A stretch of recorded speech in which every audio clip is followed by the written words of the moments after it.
Hey friends, today we're talking to Florence and Romano, and we are talking all about babies and mom guilt and transitions from you to nannies and nannies to you, and how things may happen for you later in life. Don't worry about feeling like you're not ahead enough or you haven't done enough.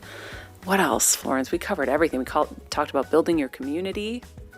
And asking for help and making sure that when someone does offer it to you, that you accept it. Asking for help, building that village, and letting love in. And owning your power as a Yes. mom.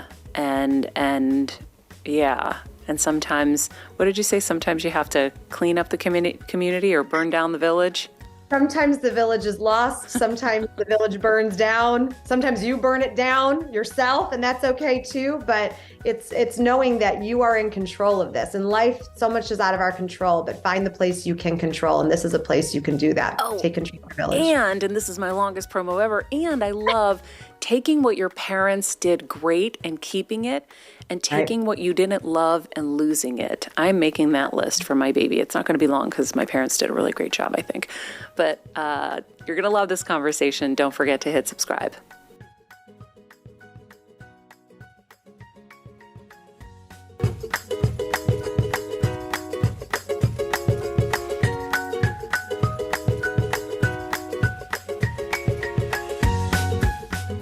Hello, hello, Heal Squad. Welcome back. It's going to be a great day here on Baby Week.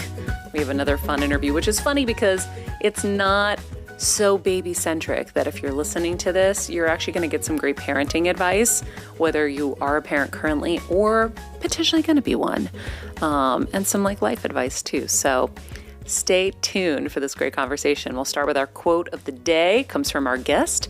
Build your village, let love in, and ask for help. These are the words I live by. These are the words I live my life by. I truly believe that it takes a collective effort to raise a child and that we, the village, are all in this together. That's from Florence and Romano. Friends, she is our guest today. If you're a new listener to the Heal Squad, welcome. We like to have fun here. We like to learn. We like to grow. We like to get better in all areas of life. And we like to do it together with you because we are better together. If you have not seen our curated page at Macy's.com/Heal Squad, I pick all my favorite things on the website, put them on there for you to easily shop for yourself, for anyone you love. It's all up there. Macy's is a big supporter of this show, and so I just wanted to share that link with you because it supports us and helps us keep the lights on. If you haven't left us a review, please do. We'll put that in the summary of this episode. Let us know how this show is helping you. And if the show is great and you love it and you think a friend would love it too, please share the show. It really helps us, and it's also helpful to your friend because if it's helped you, it will help them too. So help us with that.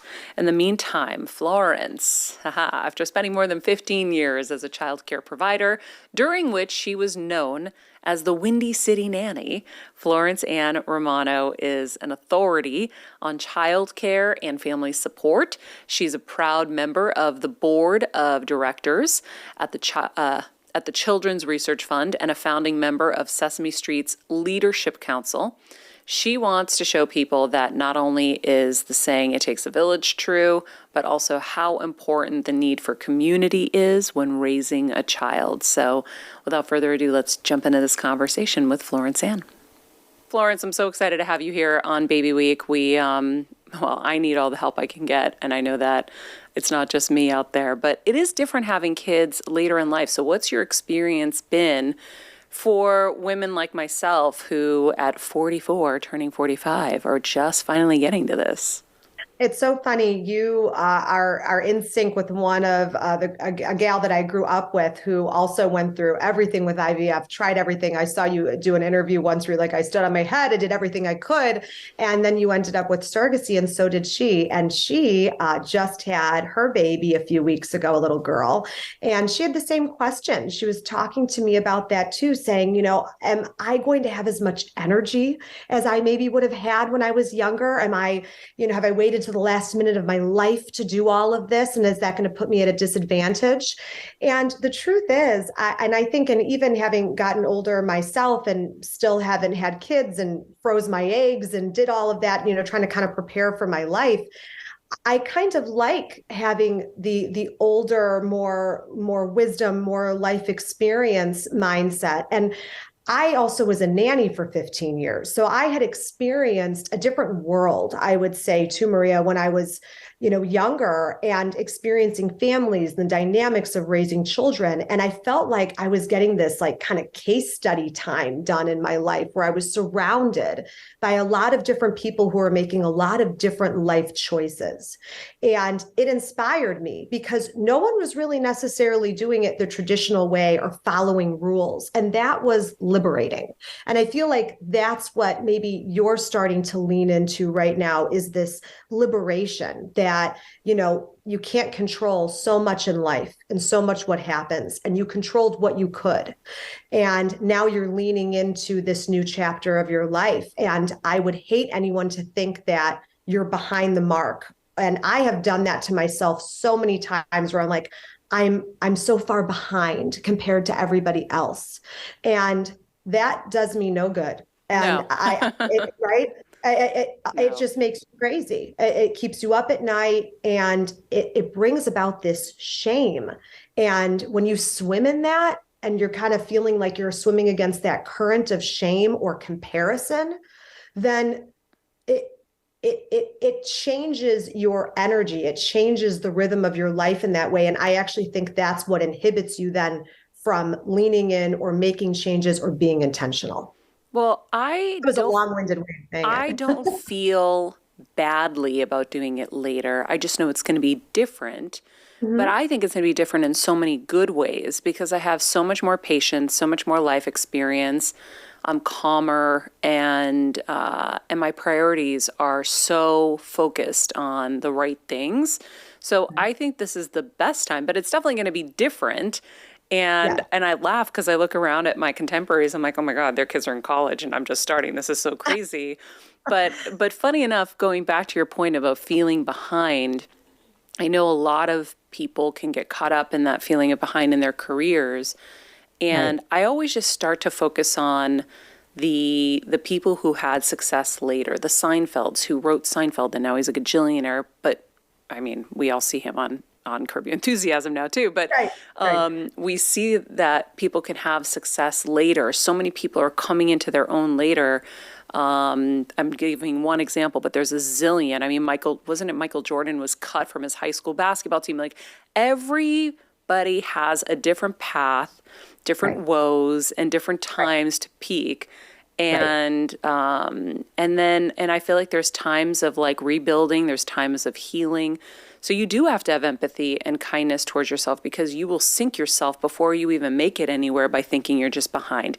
Everyone doesn't have to make it at the same time. I watched a Right. lot of people see me succeed really young, and they'd be like, why did you get there? I had an assistant once. He was maybe a year younger than me at the time. And he's like, wait, how come, why you? And I'm like, I don't know. That's just my path. That's just how it worked out. Right. Right. So I wanted to just make a note of that. But I do think, and I didn't realize you didn't have kids yet.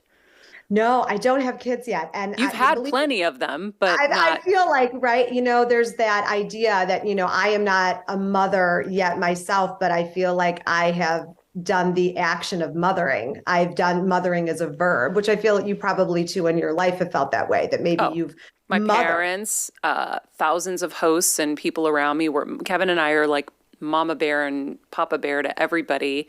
And then lots of dogs. But So yeah, exactly. That's with the love. That's dogs, love. we figured out our roles. Like I know I'm the diagnoser, Kevin's the administrator.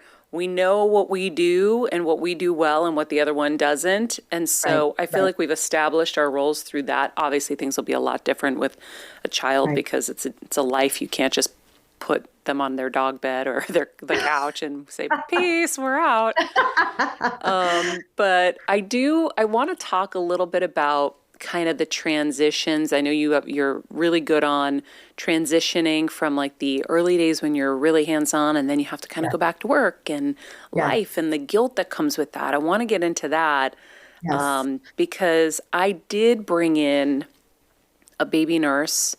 A Hmm. baby nurse is going to come for the first 3 months to help us, and she's going to live in with us. And it was a big decision, Yeah. but I know with all of my health stuff and Yeah. everything, this was the best thing to do. I needed to be as easy on us as possible so that in the Sure. beginning, because it's going to be overwhelming, it's a massive life change. I Yes. want to feel like I don't have to stress and be scared. We don't need any health issues coming up. So No, no. so we did that, and I think that's going to be really helpful for us. But then there's going to be the transition when she goes. Right. And then it's all of a sudden this baby just sitting here and like, all right, this is all me now. Yeah, And and finding a nanny, which I want to talk to you Nanny, about. So I want to yes, talk to you about the transitions. I want to talk to you about nannies and how to really vet nannies, how to find nannies, and yes. then building a village so you have a community around you, which is funny. I will share this as well. One of the things I've talked about is that I've literally been dying inside in LA for so many years because of a lack of community and because everyone out here can be very surfs up. Everyone loves you, but then when you need them, they're not there. And it's a really hard place Yeah. to feel that. And I'm not saying everybody. I've had amazing people in my life, but you're just shocked left and right by people. Yes. And so building that community so you feel like you're not alone and when you need people, they're there. I want to go through all of that with you. We're going to break it all down. And I hear what you're saying about, I want to just pick on that piece about the community where you are.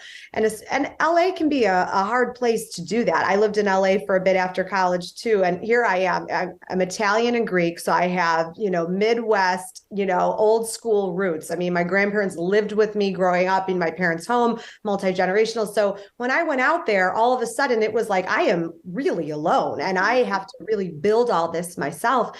And it really got me thinking about community a long time ago, way before I started putting an emphasis on it in terms of personal growth. But how we show up for one another in life and how we ask for help and how we let love in. All of that is, I think, what we're going to break down here because it changes during the different seasons of your life. Yeah. You also change how you show up for people depending on what you're going through in your life.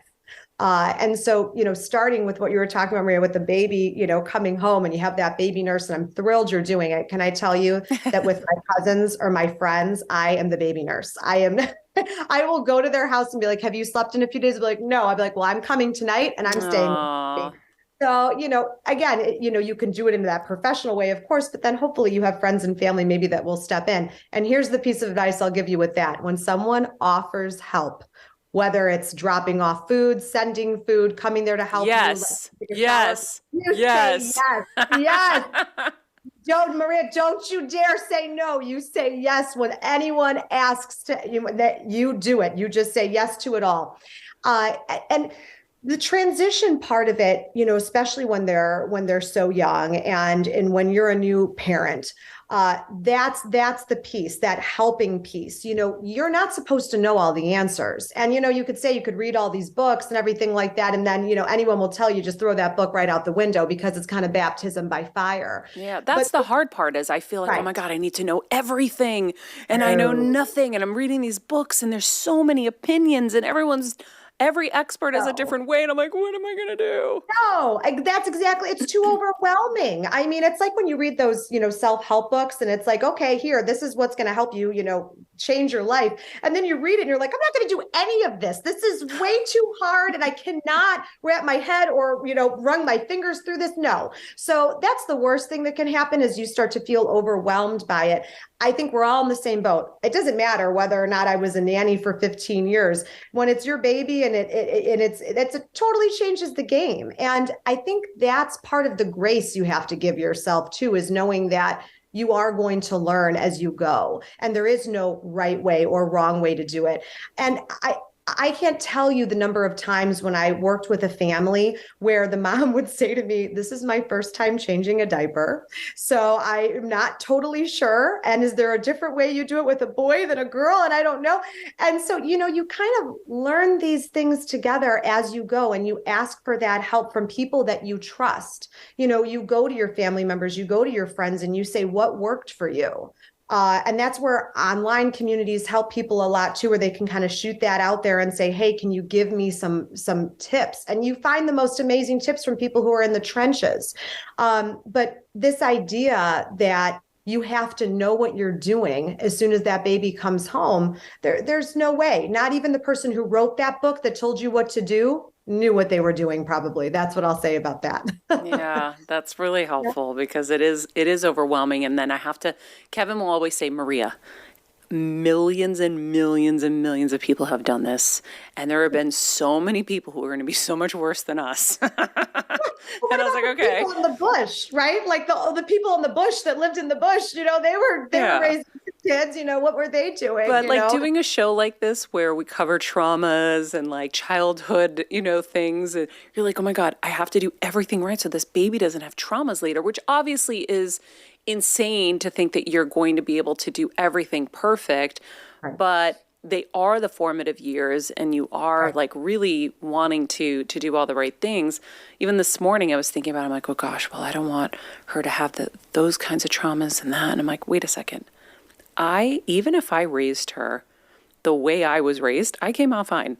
And so even if I don't do anything different, even if I don't fix my traumas just in time for her arrival, and now they're transferred to her, she's going to be fine because everyone has traumas and everyone is going to be damaged in some way, no matter how great a job I do.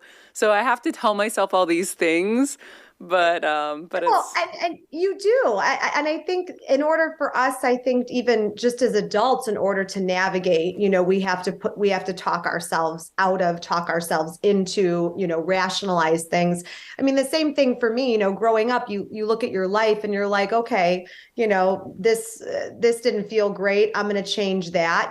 That's that awareness that you're talking about, Maria. That's all that matters, I think, in the end, is that something didn't feel good and I'm not going to make that same mistake. I'm going to be aware of it. I'm going to be intentional about that. My mom had a great phrase, and she still says it all the time. Take what we did right and use it. Take what we did wrong and lose it. Oh, I love that. Right? That just hits it right on the head. And it applies to more than just raising children, though, right? As you grow up, I think you realize, okay, maybe the way that I experienced that with my dad, or my dad, I'm going to be totally transparent here. I'm an open book. My dad had a temper growing up. He loved, loud level, talking. Was he the Greek or the Italian? A Greek one.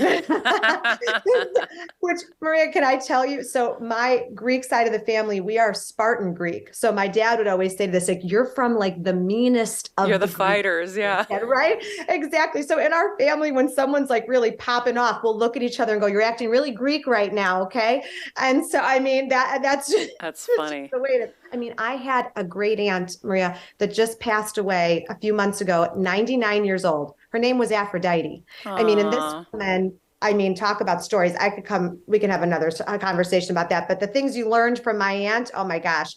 But, as I grew up with my dad and I saw how he handled certain situations emotionally or handling discipline with me, it didn't always feel great. And I got nervous when there was any sort of yelling like that. I didn't like any combativeness, but my mom was the calm one. My mom was even tempered. And so I kind of saw both ways of handling things. And I'll tell you the other piece of advice I have.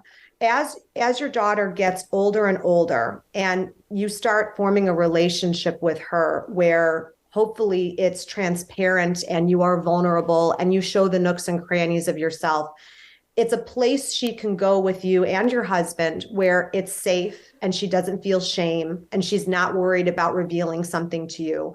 My mom was always really good at that from a very young age, where no matter what we felt or what was going on in our life, we knew we could go to her and talk about it and not be embarrassed by anything. That's something she told me she changed about how she was raised. She was nervous to talk to her mom about things because it was very old school then. I was like that too. With your parents too? Yeah. Like, couldn't really talk. Oh my God, I now. couldn't even talk about a bra with my mom. It was like, whoa, that's like too much. Right. Oh my gosh. It's like, okay, just give it to me and let's get this over with. She had to have her cousins teach her. My mom cousins had to teach her about her period because my nana was like, oh my gosh, no, I can't even go there. So, you change things as you get older, and and the world changes, and how we experience, the world together changes. But taking what they did right and using it, taking what they did wrong and losing it. The only way you're going to be able to do that is if actually you participate in that self-reflection and you are aware and not embarrassed also to say that you didn't like something was icky back there and you're going to change it. I like that. That's like a sit by the in the yard and just make a little list. And here are the things I want to lose. I like that. I'm going to do that.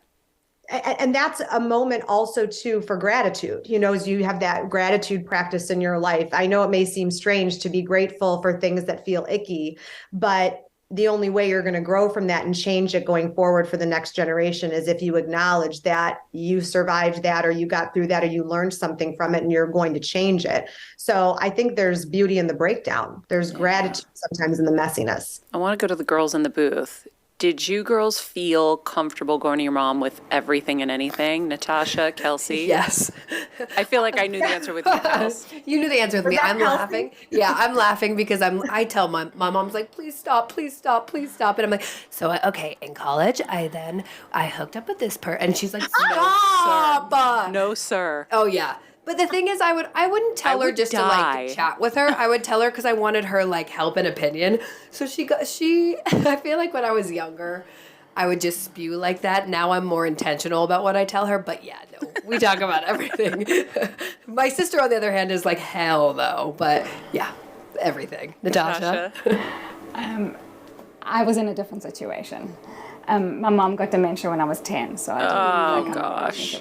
But my aunt, who became my mother figure later in life, I phoned her like every day and I shared stuff with her. Really? Yeah. I'm sorry about your mom. I didn't know that.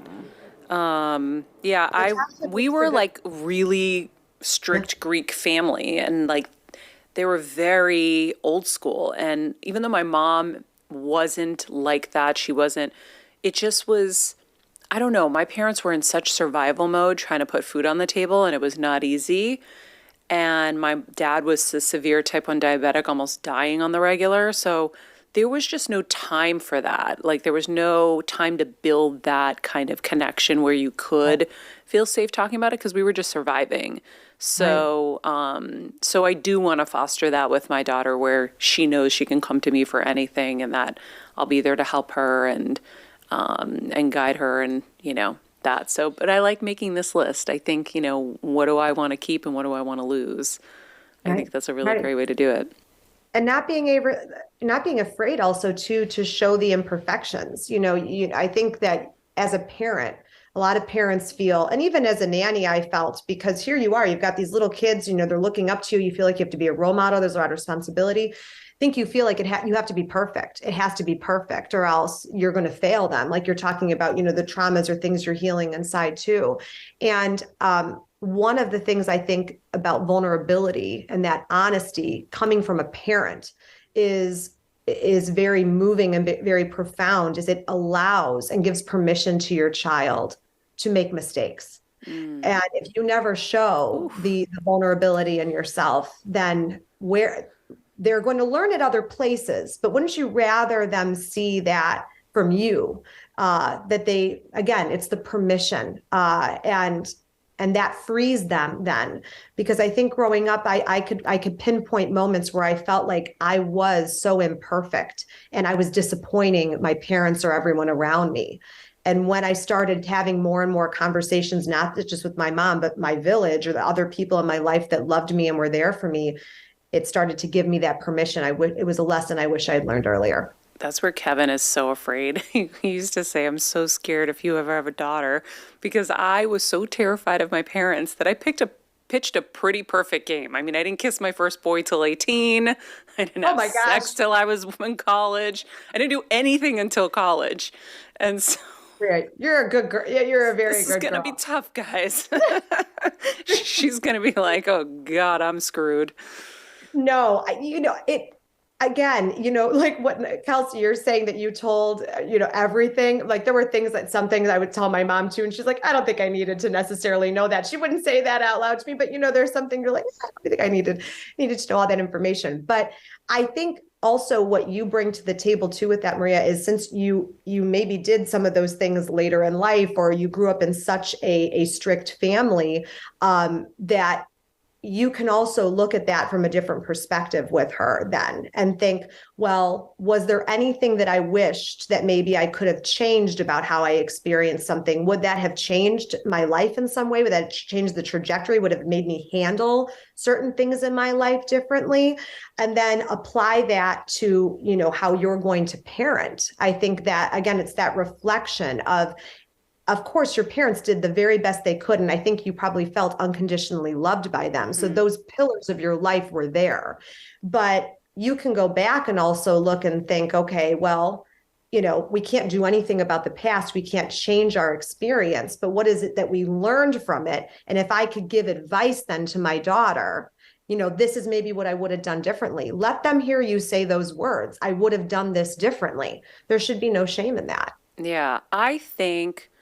And whenever I've mentored younger people, I'm always like, listen, boys only want one thing at that age, and it's not going to lead you anywhere. So can we just focus on where we want to go in life? Because I think the reason I succeeded the way I did and as fast as I did, because my mind was on one thing, and that was winning and achieving and being involved in positive things and not getting sucked and drawn down by bad peer groups or a boyfriend who was like dragging me down and, bringing me into bad areas and doing bad things and stuff. So I feel like I know that there's arguments to, well, their experiences and stuff like that. But for me, I only saw the positives. But what my parents did that was really special and unique, because they were super strict. It was like I was a senior in high school and I had to be in by 9 p.m. And I wasn't far from that. It was hard, but they used to say, Maria, do you know how hard it is to say no?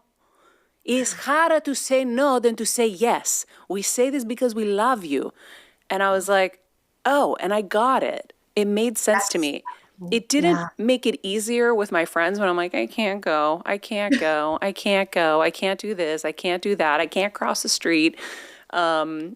But I knew they were doing it for my own good. And when I started to watch things around me, like in 7th grade, there was a girl who got pregnant in front of me, and I'm watching the abortion flyer fly, between two friends. I was like, oh, that's why they won't let me have a boyfriend. Okay, noted. Thank you. But I love, that gave me goosebumps. You said about how hard it is to say no. I was like you, Maria. I was much more interested in being the president of student council than I was having a boyfriend in school. That's where my mind was. Again, it was, I also think I felt what made me feel like I had worth or what was valuable. And I don't think I realized that back then, but for some reason that was something that I think existed within you and me from a young age, was that worth or that value that we had. Now, maybe it was instilled in us for a little bit of fear because we grew up in strict houses, and that's okay too. There's healthy fear. There's healthy fear, right? There's healthy fear and then there's unhealthy fear. Exactly. But, I think that drive within you, or that value system, the things that you wish maybe had been different when you were younger because it was a strict household and you weren't able to do what everyone else was doing, perhaps. The values of your home, though, the same things that drove you crazy were the same things that ended up creating this person that you are today, with all that work ethic and drive and passion. So, it's that balance scale of, did you take that and use it? And how did that apply to your life? There's not a lot I would change. They wouldn't let me do sleepovers, and it was sad, but I know why they were doing it. Bad things can happen, whether it's with relatives, and my mom was terrified. Right. I mean, there's reasons for her terror, but I think it's in explaining, and it's in how you share it with your kids. So I feel like I'll probably do a lot of similar things, to be honest, because I just see how it worked for me, and I understood it. And I was an older soul, so I know there was a good part of me that got it, no matter how much it sucked sometimes, because, it is what it is. So, okay, friends, so we chatted a lot longer than I thought, so this is going to be a two-parter. Stay tuned for part 2 tomorrow with my conversation with Florence. And so in the meantime, be nice people, make good choices, and be present.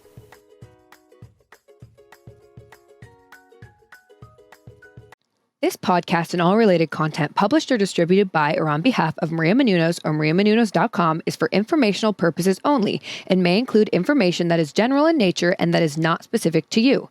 Any information or opinions expressed or contained herein are not intended to serve as or replace medical advice, nor to diagnose, prescribe, or treat any disease, condition, illness, or injury, and you should consult the healthcare professional of your choice regarding all matters concerning your health, including before beginning any exercise, weight loss, or healthcare program. If you have or suspect you may have a healthcare emergency, please contact a qualified healthcare professional for treatment. Any information or opinions provided by a guest expert or host featured within website or on company's podcast are their own, not those of Maria Menounos or the company. Accordingly, Maria Menounos and the company cannot be responsible for any results or consequences or actions you may take based on information or opinions.